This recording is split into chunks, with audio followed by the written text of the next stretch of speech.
The marketplace was alive with its usual morning chaos.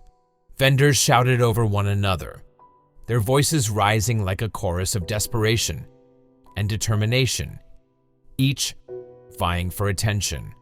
The air was thick with the mingling scents of freshly baked bread, ripe fruit, and the metallic tang of goods crafted by Vulcana's finest artisans. It was familiar, almost comforting, but I couldn't shake the tension in my chest as I weaved through the bustling crowd. The staff felt heavy in my hand, not from its weight, but from the doubts swirling in my mind. My father's words still lingered. Strength doesn't always come from power. It comes from knowing who you are and standing your ground. I wasn't sure I believed him, but I hadn't been able to leave the staff behind. It was both a promise and a question. I wasn't ready to answer. As I turned a corner, I caught sight of Timothy, standing near a weapons stall, his broad shoulders instantly recognizable. He was deep in conversation with an older man, his posture relaxed but commanding, as always. For a moment, I hesitated. I wasn't sure I was ready to face him, to explain the whirlwind of thoughts I hadn't yet sorted through. But before I could slip away, his eyes met mine. "Kael."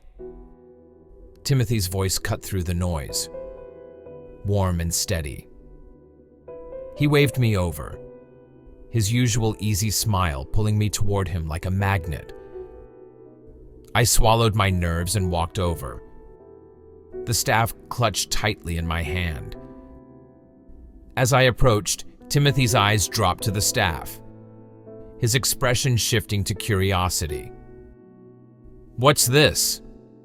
he asked, nodding toward it. "It's something my dad made," I said awkwardly, holding it up slightly. "He said it's for protection. And walking, I guess." Timothy raised an eyebrow, his grin widening. "Your dad doesn't do anything halfway, does he? That's some fine craftsmanship. Let me guess. Weighted ends?" I nodded, surprised he'd guessed so quickly. "Yeah. And there's a blade, hidden in one end." Timothy let out a low whistle. "Well, looks like you're stepping up in the world. But do you even know how to use it?" His question hit harder than I expected, and I looked away, feeling the weight of the staff grow heavier. "Not really," I admitted. "I mean, he didn't teach me anything. He just gave it to me." Timothy's gaze softened, and he nodded thoughtfully. "Then let's fix that." He turned to the older man he'd been speaking to, a lean figure with weathered hands and sharp eyes. "Master Doran, you've got a minute to help my friend here?" Doran raised an eyebrow, his gaze flicking from Timothy to me. "This the one you've been talking about?" he asked, his voice low and gruff. "This is Kael," Timothy said, clapping me on the shoulder. "And yeah, he's got potential." Doran's eyes narrowed as he studied me, lingering on the staff in my hand. "Doesn't look like much," he muttered. "But that's some fine work. Your old man made this? The most respected craftsman in the land making something for you. That's no small thing." I nodded, my throat dry. "Yes, sir." He let out a low hum, his fingers tapping the edge of the stall. "All right, kid. Show me how you hold it." I hesitated, then adjusted my grip on the staff and held it up. Doran snorted. "You're gripping it like it's a broomstick. That's not going to do you any good. Here." He stepped closer and adjusted my hands, his touch firm, but not harsh. "Your grip needs to be steady, but flexible. You're not swinging it like a club. You're guiding it, controlling the momentum." I tried to follow his instructions, but my movements felt clumsy and awkward. Doran frowned but didn't say anything as he stepped back, crossing his arms. "All right. Strike at me." "What?" I asked, startled. "You heard me," he said gruffly. "You've got to learn how to use that thing. And there's no better way than practice. Come on. Show me what you've got." I swallowed hard, glancing at Timothy, who gave me an encouraging nod. My hands trembled as I stepped forward and swung the staff toward Doran, only for him to dodge it effortlessly. "Too slow," he said, shaking his head. "Again." I tried again, and again. Each swing felt more frustrating than the last. Doran blocked or dodged every strike, his expression unreadable. My arms ached, and my breath came in short bursts, but I refused to stop. Finally, Doran raised a hand, signaling me to pause. "You're rough," he said bluntly. "But there's something there. You're quick to adjust, and your instincts aren't bad. With practice, you might actually make something of yourself." I stared at him, the faintest spark of hope flickering in my chest. "Really?" I asked quietly. He nodded, a hint of a smile tugging at the corner of his mouth. "Really? But don't let it go to your head, kid. You've got a long way to go." Timothy grinned, clapping me on the back. "Told you," he said. "There's more to you than meets the eye." As we left Doran's stall, the staff felt different in my hands. It wasn't just a tool anymore. It was a beginning. And for the first time, I felt like maybe, just maybe, I could be more than I thought I was.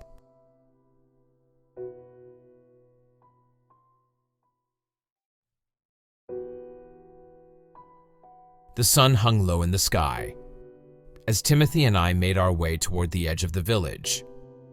The marketplace had begun to quiet down, the clamor of merchants replaced by the occasional laugh of children playing in the streets. Timothy walked beside me, his steps slow and deliberate, as though he were giving me space to think. I clutched the staff tightly in my hand, its polished surface cool against my skin. My grip was loose, a reminder of how many times Doran had corrected me earlier. My mind replayed the lesson.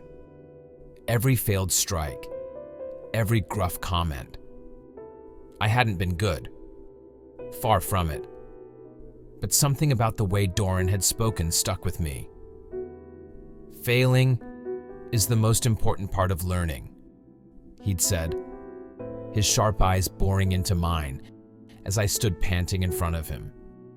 "If you're too afraid to make mistakes, you'll never learn anything worth knowing. Every master started out as a novice who fell on their face 100 times. His words echoed in my head as Timothy glanced at me, his expression unreadable. "Doran wasn't too hard on you, was he?" Timothy asked, his tone lighter than usual. I shrugged, my grip tightening on the staff. "No harder than I deserved," I muttered. "I couldn't even land a single hit." Timothy stopped walking, turning to face me. "Kael, that doesn't matter," he said firmly. "What matters is that you showed up, and kept trying. Doran wouldn't waste his time on someone he didn't think could improve. I frowned, my doubts bubbling to the surface. He said I was rough, that I've got a long way to go. Timothy smirked, clapping a hand on my shoulder. That's basically a compliment coming from Doran. If he's willing to teach you, that means he sees something in you. And he doesn't hand out compliments easily. I looked down at the staff, the intricate carvings catching the fading sunlight. Doran's voice played in my mind again. Persistence beats talent any day. You've got the first part. Now, you just need to keep at it. We walked in silence for a while, the village fading into the background as the path opened up toward the cliffs.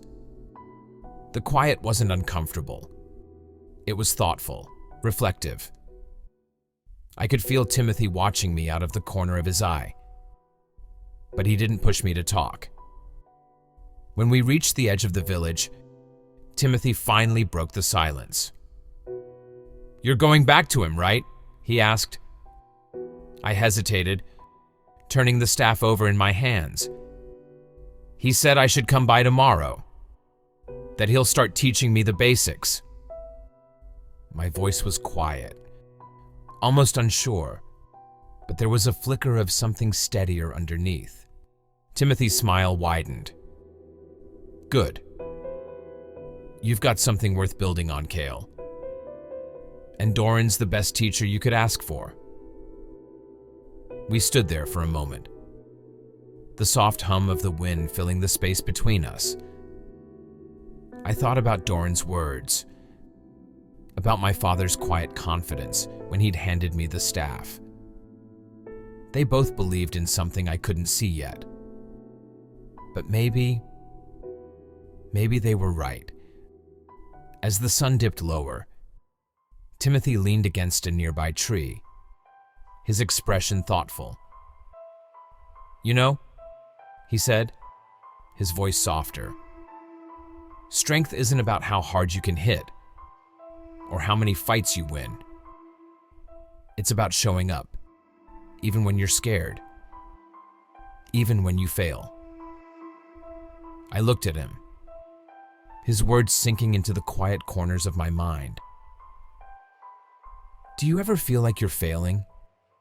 I asked, the question slipping out before I could stop it. "All the time," Timothy admitted, with a small laugh. "But failing just means you're trying. And trying means you're already ahead of most people." The weight in my chest felt a little lighter as I turned back toward the path.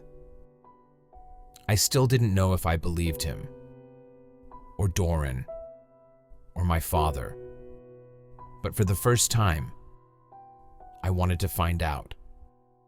As we made our way back toward the village, the sky deepened into shades of pink and gold. Timothy's words lingered in my mind, their meaning settling like stones in a pond. By the time we reached the edge of the marketplace, I could see the first stars appearing in the sky.